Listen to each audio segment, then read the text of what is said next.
Coach, congratulations. After 3 difficult experiences with Karela United, finally you have broken the jinx here at a very, very difficult grounds. How do you assess the game? Yeah, I think it was a very tactical game. Both teams came with 2 different approaches. Karela were a direct team.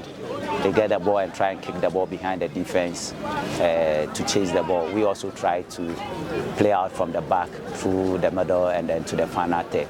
So anytime they had the ball, they tried to stretch us.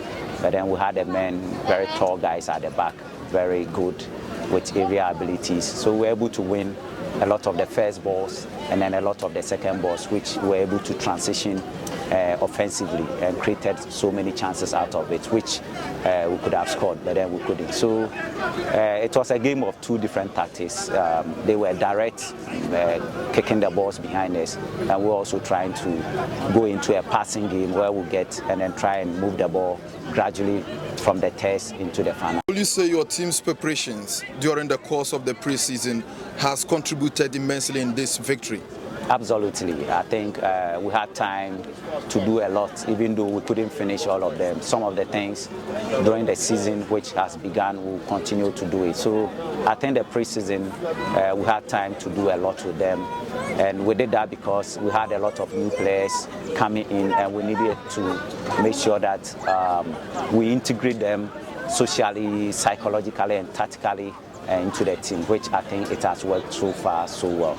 It's a long journey, but what do you think this win set the tone for you as a coach of Kumasi Asante Kotoko? Very confident tone for myself, for the technical staff, for the playing body. Everybody, I think, is good because, as you said, Karela has been a very difficult side for Kumasi Asante Kotoko. And traveling all the way here, more than almost 12 hours getting here to play and win, I think is good for the confidence of the team. And I'm sure that if we stay focused, we'll be able to play better than we have done. Less like you were playing at home, looking at the massive support that you actually got here. How that has affected, this particular game? Yeah, positively. We came with Saka Dauda, who is a native here, and then yesterday, some of the family members, some of the friends were at the hotel to welcome him. It was a delight to watch. Today they came here with a lot of placards, and then they supported us right from the blast of the whistle to the end. So I think that made us to feel like we're playing at home because about half or more than half of the supporters who were here were basically Sakadada people who were rooting for us to win. And I think that gave us a lot of confidence. I remember in the dressing room after I've made my speech, the last speech, he told me, "Coach, I want to do something. I want to say something." I said, "Okay, you can talk." He said, "Coach, this is my land. I want to tell my colleagues to make me proud." And it was, I don't know, it was too emotional. And you could see from the faces of all the players, they were ready to fight for him. So the win is a total dedication to South Kadada, his family, his loved ones, his friends, and to the community of Nalerigu. Coach, finally, the experience with this team in the course of the preseason, and of course, this win speaks such massive move for Kumasi Asante Kotoko. Where do we expect this team at the end of the season?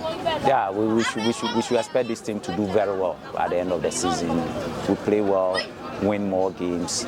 Kotoko is known for winning games, and if you coach or you play Kotoko, you know that it's a task you need to accomplish. You must play well, you must win games. So this win will be a confident booster for us to work harder, stay determined, stay focused, and then get the job done.